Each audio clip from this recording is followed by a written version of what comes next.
एक ऐसा ब्राह्मण जिसने जीवन भर पाप किए, लेकिन केवल भगवान शिव की कथा सुन लेने से उसे मोक्ष मिल गया। आखिर ऐसा क्या हुआ कि यमदूत भी उसे ले जाने से पीछे हट गए? आइए जानते हैं किरातनगर के देवराज ब्राह्मण की अद्भुत कथा। प्राचीन काल में एक नगर था जिसका नाम था किरातनगर। वहीं पर देवराज नाम का एक ब्राह्मण रहता था। ब्राह्मण कुल में जन्म लेने के बावजूद उसका जीवन धर्म और सदाचार से बहुत दूर था। वह झूठ, छल, पाप, अधर्म में लिप्त रहता था। धन के लोभ में वह लोगों को धोखा देता और गलत मार्ग पर चलता था। समय के साथ उसका जीवन और भी अधिक पापमय होता चला गया। एक दिन देवराज किसी कार्य से दूसरे नगर जा रहा था।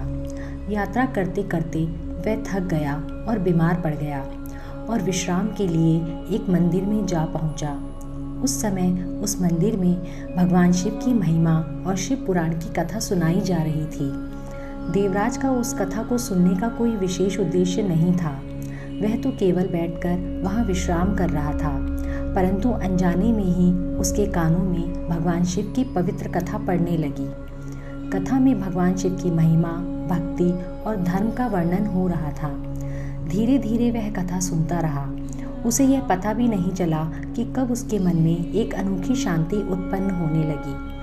कुछ समय बाद देवराज की मृत्यु हो गई। उसने जीवन भर अनेक पाप किए थे, इसीलिए यमदूत उसकी आत्मा को लेने के लिए आ पहुंचे। परंतु उसी समय भगवान शिव के दिव्य गण भी वहां प्रकट हो गए। यमदूतों ने कहा, देवराज ने जीवन भर अधर्म और पाप किए हैं, इसीलिए उसे यमलोक ले जाना हमारा कर्तव्य है।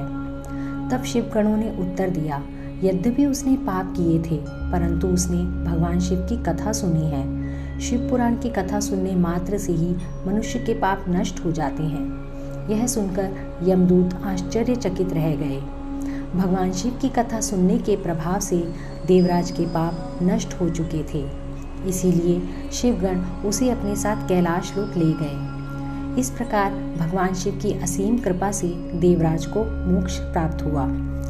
यह कथा हमें सिखाती है कि भगवान शिव की महिमा अनंत है। यदि कोई मनुष्य सच्चे मन से या अनजाने में भी शिव पुराण की कथा सुन ले तो भगवान शिव की कृपा से उसके जीवन के पाप नष्ट हो सकते हैं। इसीलिए हमें हमेशा भगवान शिव का स्मरण करना चाहिए और उनकी पवित्र कथाओं को सुनना चाहिए। हर हर महादेव।